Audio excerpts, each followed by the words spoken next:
Hello guys, welcome back to my channel. It's your girl Debbie here, and welcome to another episode with Code with Debbie. And in this video I'm going to talk about steps in starting a career in tech.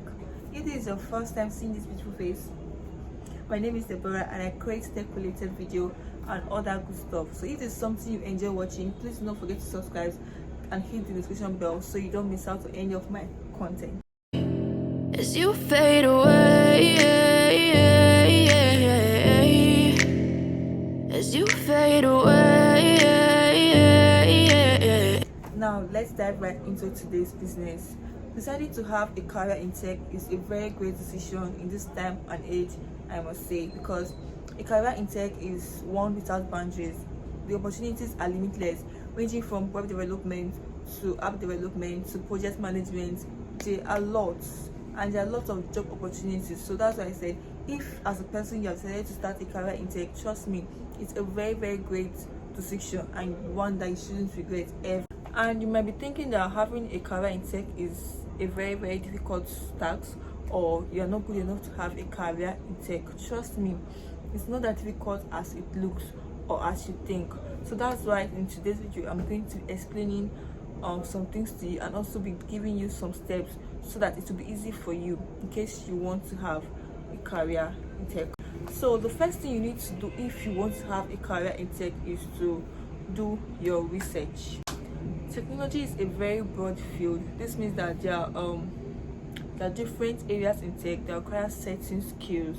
So in order for you to find the right the right path for you, and so that don't end in confusion, you need to settle down and make your research. You might start by making research on different areas in tech, ranging from web application to web development, app project management, software engineering, Android development. There are lots and lots of tech areas. So what you have to do is go online, go to Google or anywhere, and make your research so that you don't get lost or maybe end up choosing the wrong path for yourself. So after you have done research and writing down some points, you have more ideas about the different areas in tech, and maybe along the line when you are researching, you even found something that interests you. You can even go ahead and explore more on that field. The next step you should take after deciding a path is to start. Yeah, just start. This is actually the most difficult step, because most people actually find it difficult to start. Yes, I remember when I was trying to learn how to code, it was so difficult for me to start because I was telling myself that I don't have the right resources, I don't have the best course, or I don't have a good laptop, or I don't have a desk, I don't have a chair. These things are just, how do I put it? They don't matter. Just start with what you have and stop procrastinating. If it's a phone, or just even if you don't have a chair or a desk, just start with what you have, because if you keep procrastinating it, trust me, you will never do anything. So make a decision to start and pick it up from there. Just get your feet wet in the water. The next step you should take after starting is to start searching for tools and resources online. Yeah, there are lots of resources online. If you just take your time and go through the internet, you're going to see lots of good resources. Lots of them are free. Yes, you can actually get free good free resources online, especially YouTube. So you just take your time and go through YouTube, you get good quality resources that you can actually use to learn, and you learn a lot from them. But if you are one of those that have money and can afford paid courses, then you can actually go for paid courses. Yes, you can actually go for it. So the next step is building projects. I mean, after you have done your research, you have chosen a path, you have started, you have used resources, paid and free resources, then the next thing you should do is to start building projects. Because if you don't build projects, nobody's going to hire you if you don't have a portfolio of what you can do.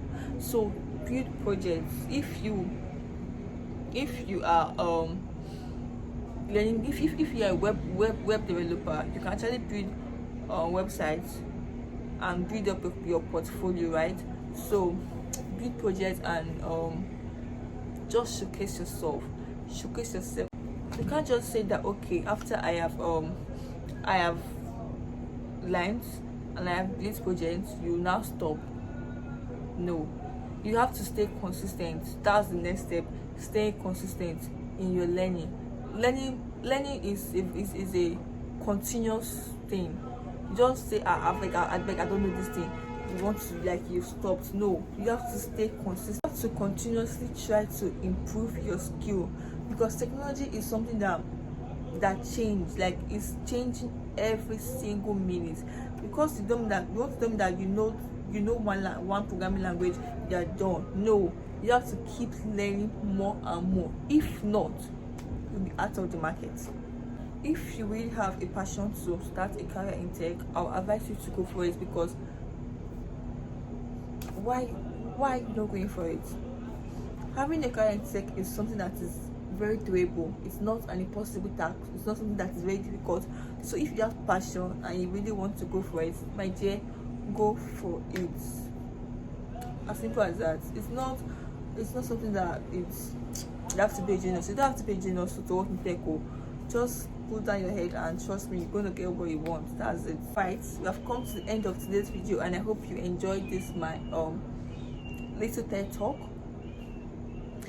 If you enjoyed it, please don't forget to subscribe, like, share and comment. See you in my next video. Bye. As you fade away, as you fade away, yeah, I'm about to fade away, 'cause every time I